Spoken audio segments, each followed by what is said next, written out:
नमस्कार दीदी।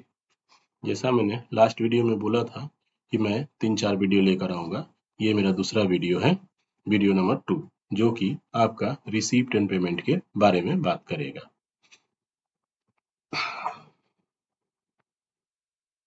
चलिए, रिसीप्ट एंड पेमेंट क्या है?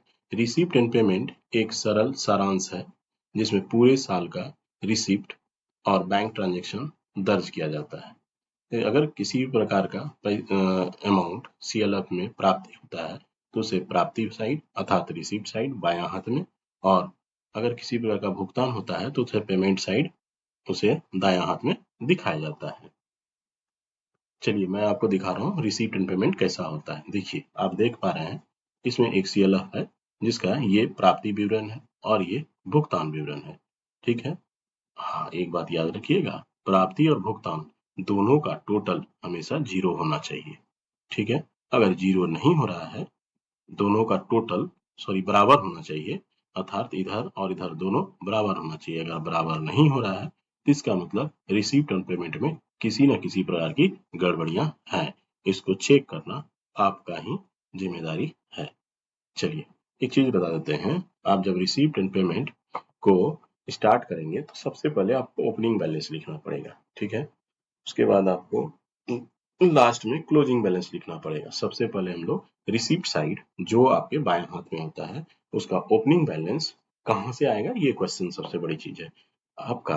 अगर पिछले वर्ष ऑडिट हुआ है तो उसमें देखिएगा ऑडिट रिपोर्ट का आर्थिक चिट्ठा जिसे हम बोलते हैं, आर्थिक चिट्ठा में अंतिम शेष राशि लिखा हुआ होगा। यही अंतिम शेष राशि इस वर्ष का, ठीक है, नगद में प्रारंभिक में ये आ जाएगा। ये मत देखिएगा कि यहाँ पे ये लिखा हुआ नहीं आया है, क्योंकि ये एक ही वर्ष का है और ये किसी और का उदाहरण स्वरूप मैंने दिया है। मतलब ये राशि जो 21,56,617 है और 38,89 है कैश में, यही राशि अगले वर्ष के लिए ओपनिंग माना जाएगा। अब चलिए मान लेते हैं कुछ उदाहरण से कि बैंक लोन से प्राप्त हुआ हमको 50,000 रुपया, तो हम इसे रिसिप्ट साइड में देंगे।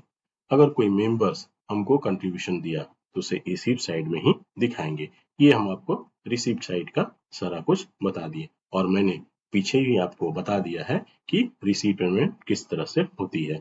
अब देखिए इसमें बहुत सारा चीज होता है। रिसीप्ट पेमेंट में ध्यान रखिएगा एक चीज जरूर, ये आपको बहुत काम करेगा। इसमें लिखा हुआ है VOCIF पे प्रथम किस्त पे ऋण की वापसी। ऋण मतलब मूलधन की वापसी। VO सामान्य ऋण पर मूलधन की वापसी। अगर वापसी हो रही है तो इस साइड, अगर आप किसी को नया लोन दे रहे हैं तो इस साइड लिखा जाता है। जैसे इसमें देखिए VOCIF को लोन दिया तो इस साइड लिखा। ठीक है। मतलब इस साइड आपको रिसीप्ट लिखना है, इस साइड आप पेमेंट लिखेंगे।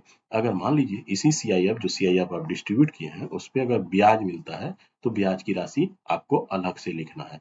एक बात ध्यान रखिएगा या नोट कर लीजिए, ये आगे आपको लोन चार्ट में काम करेगा कि मूलधन की राशि, ठीक है, अलग लिखना है, ब्याज की राशि अलग लिखना है। अगर रिसिप्ट हुआ तो मूलधन की राशि अलग, ब्याज की राशि अलग। अगर पेमेंट आप किए हैं, मतलब अगर किसी को लोन दिए हैं तो लोन में लोन की राशि अलग इस साइड भुगतान साइड में लिखा जाता है। ठीक है। चलिए दीदी अब आते हैं हम पेमेंट साइड में। पेमेंट साइड में, ठीक है, मान लीजिए किसी VO को हमने लोन दिया तो उसे भुगतान साइड में दर्ज करेंगे, अभी आपको बताएं। अगर हमने किसी प्रकार का संपत्ति खरीदा तो उसमें लिखेंगे संपत्ति के नीचे। अगर मान लीजिए आपको पता है कि वह संपत्ति नहीं है और मैंने ऑफिस पर्पस यूज के लिए खरीदा है तो उसे एक्सपेंडिचर दिखा देंगे। हाँ, सबसे बड़ी चीज मैंने पहले भी बोला था, क्लोजिंग बैलेंस अंत में लिखा जाता है रिसिप्ट का, जिसको अंतिम शेष बोला जाता है। यह अंतिम शेष आपका, ठीक है, यहाँ पे लिखा जाता है और यह अंतिम शेष बैंक से मैच करना चाहिए, बैंक बुक और कैश बुक में। अगर मैच नहीं कर रहा है तो यहीं पे आपके VRS की स्थिति जनरेट हो जाती है। चलिए, कभी कभी क्या होता है कि CLF बैंक जाती है, अर्थात CLF का मेंबर बैंक जाता है और वहां से कैश 10,000 रुपया निकाल लेता है। किस चीज के लिए भाई? तो दीदी लोग कहीं जाएगी आएगी या कोई चीज खरीदेंगे जिससे कैश में भुगतान करना होगा, तो उस तरह की राशि अगर आप कैश से निकालते हैं, और यदि बैंक से अगर कैश निकालते हैं और कैश को अगर बैंक में जमा करते हैं तो इसका एंट्री रिसीप्ट पेमेंट में नहीं दिखाया जाता है। यह सिर्फ कैश बुक में आता है कॉन्ट्रा बोल करके, आपको तो इतना पता ही होगा। इसका रिसीप्ट पेमेंट में नहीं दिखाया जाता है। चलिए, रिसिप्टेंट बनाते समय आप ध्यान रखिएगा, मैंने आपको जिक्र किया था कि आपको कैश बुक लिखना है, उसके बाद आपको लेजर बुक लिखना है। लेजर बुक लिखे बिना आप रिसीप्ट एंड पेमेंट मत बनाइएगा। सबसे पहले आपको लेजर बुक बनाना है। कैश बुक बनाने के बाद दूसरा स्टेप हमारा लेजर बुक रहेगा। अगर आप लेजर बुक नहीं बनाते हैं और सीधे सीधे कैश बुक से अगर आप रिसिप्ट एंड पेमेंट, बहुत बड़ा गलती कर रहे हैं। ऐसा गलती आपके लिए माफी लायक नहीं है। अर्थात आपसे नम्र निवेदन है कि आप अपना लेजर बुक अपडेट कर लें, लेजर बुक से ही बनाएं। मान लीजिए बहुत आप जिद्दी हैं और आप नहीं बना पा रहे हैं, तो अगर आप कैश बुक से बनाए हैं तो आपको head wise calculation rough page में ऑडिटर को देना मैंडेटरी है कि सर मैं ये जो रिसिप्टमेंट में अगर मतलब स्टेशनरी में खर्चा दिखाया है तो कैश बुक में कहाँ कहाँ किस किस डेट में है। ठीक है, ये होना अनिवार्य है। ओपनिंग और क्लोजिंग बैलेंस का मैच होना बहुत जरूरी है। ओपनिंग बैलेंस कहाँ से लाएंगे सर? ओपनिंग बैलेंस को आप देखेंगे, ओपनिंग बैलेंस जब आपका ऑडिट होगा तो ऑडिटर हमेशा गत वर्ष के ऑडिट रिपोर्ट से ही उठाएगा। अगर आप उससे बोलते हैं कि सर गत वर्ष का ऑडिट रिपोर्ट ऑडिट हुआ था, लेकिन हमारा जो कैश बुक का क्लोजिंग बैलेंस था और ऑडिटर साहब जो ऑडिट करके दिए उसमें आपका क्लोजिंग बैलेंस मिस है या मैच नहीं कर रहा है, ये आपकी जिम्मेदारी थी। यह बात उसी समय आपको बोलना था और उसी समय वीआरएस बना करके रेडी करके रखना था। अर्थात ऑडिटर हमेशा ये बोलेगा कि आपका जो गत वर्ष ऑडिट हुआ है उसमें जो क्लोजिंग बैलेंस है इस साल का ओपनिंग बैलेंस होना जरूरी है। अगर नहीं है तो बहुत बड़ा गलती है। चलिए अब क्लोजिंग बैलेंस की बात करते हैं। क्लोजिंग बैलेंस तो आपका हमेशा बैंक पासबुक से मैच होना चाहिए और वही लिखना भी है। अगर लिखते हैं, मान लेते हैं बैंक का बैलेंस और बैंक का पासबुक दोनों में अंतर है। चलिए बैंक स्टेटमेंट आप मंगाए, उसमें लिखा हुआ है 1 लाख और आपका कैश बुक में लिखा है 1.25 लाख रुपये।